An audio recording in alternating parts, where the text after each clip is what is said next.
Do you recognize these guys? Well, they are Crusaders. The Crusades were a series of military, massive actions that took thousands of fighters from Europe to the Middle East. The main reason was religious.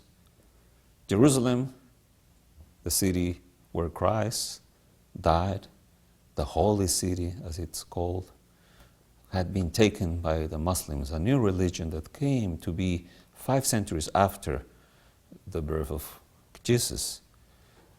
Then, in the year 1095, the Pope, Urban II, in a desperate attempt to unify the Western Church and the Eastern Church, Rome and Constantinople, called to a fight to recover Jerusalem from the hands of the infidels, according to his words.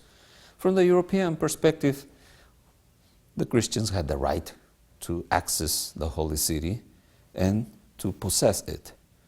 From a Muslim perspective, it was an abusive and violent invasion, unjustified completely because those territories were also holy to them. The First Crusade then, in the 11th century, took many soldiers, nobles. There was an investment of several means.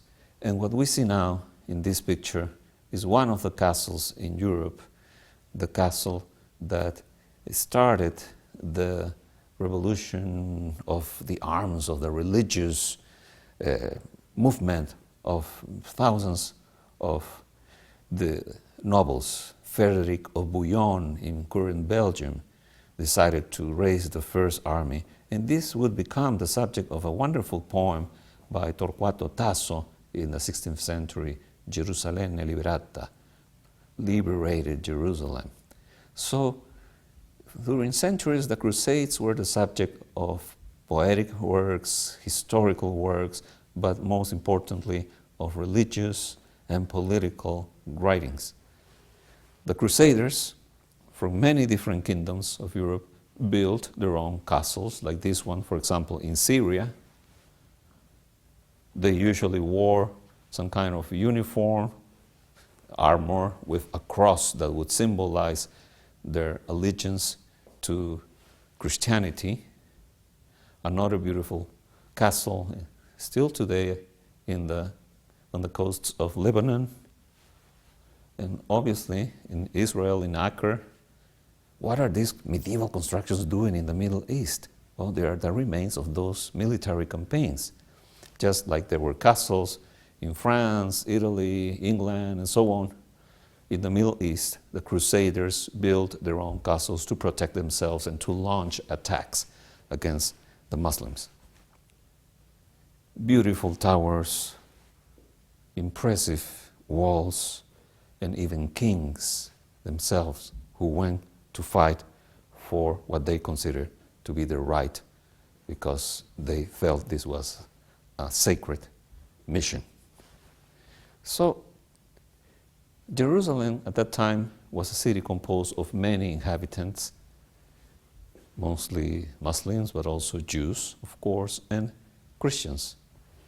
This is a picture of what is supposed to be Jerusalem at the time of Christ, the first century.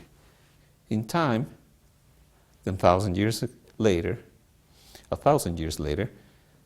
here another picture of the gate of Damascus in Jerusalem, still holding, and a general picture of Jerusalem with the different temples and the walls that surrounded the city that were famous for their strength because they really kept the Christian invaders apart many times.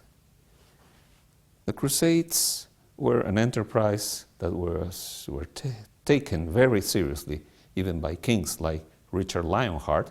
In this statue, he's commemorated in the Canterbury Palace, the Parliament of England. Less known fighters, like the monks who held the the sword, that were called lux populi, have given rise to imaginary characters like the Jedis. There is a resemblance, indeed, a resemblance between this monk of the Middle Ages who has an absolute conviction of the right to go to the Holy Land and take other lives in the name of Christ, and our modern Star Wars Jedi who also holds some kind of commitment to a spiritual force that will protect him. So there is nothing new under the sky, as they say. The Middle Ages are so important to know because they give us some explanations of what is today still religious fanaticism, the right of some peoples, or the alleged right of some peoples to take the territory and the lives of others, and so on.